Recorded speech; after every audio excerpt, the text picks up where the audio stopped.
పదండి కాలినడకతో మనం తిరుపతి కొండ మీదకి అయితే వెళ్ళిపోదాము. అయితే ఎర్లీ మార్నింగ్ 6 కల్లా కాలినడక అయితే స్టార్ట్ చేసేసాము. మేము అల్పిరి మెట్ల మీద వైపు నుంచి వెళ్తున్నాము కొండ మీదకి. చెప్పాను కదా ఆల్మోస్ట్ దగ్గర 30 మెంబర్స్ వచ్చామని. కానీ కొంతమంది కొన్ని రీజన్స్ వల్ల నడవలేదు. మేము మొత్తం 5 మెంబర్స్ అయితే కొండ మీదకి వెళ్ళాము నడుచుకుంటూ. ఫస్ట్ 500 స్టెప్స్ అయితే బానే అనిపించినాయి. ఇంకా అక్కడి నుంచి స్టార్ట్ అయింది మాకు.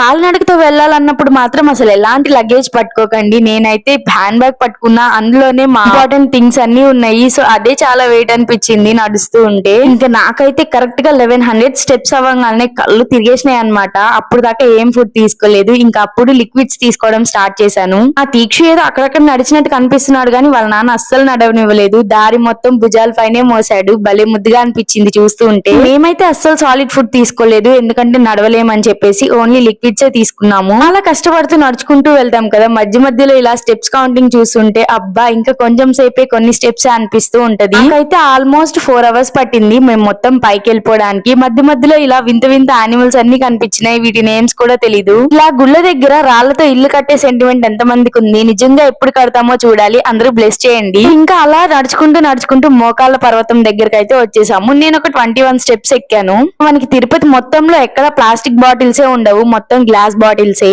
ఇంకొక 500 స్టెప్స్ ఉన్నాయి అన్నప్పుడు మాత్రం బ్రేక్ఫాస్ట్ చేద్దాం అని అనుకున్నాము. ఎందుకంటే అప్పటికే చాలా నీరసం అయిపోయాం మేము. సో పూరి తీసుకొని తినేసాము. చాలా బాగుంది టేస్ట్ అయితే. ఇంత కష్టపడి ఇష్టంగా నడుచుకుంటూ వెళ్ళి ఆ దేవుడి దర్శనం చేసుకుంటే ఎంత బాగుంటుంది కదా. మీరు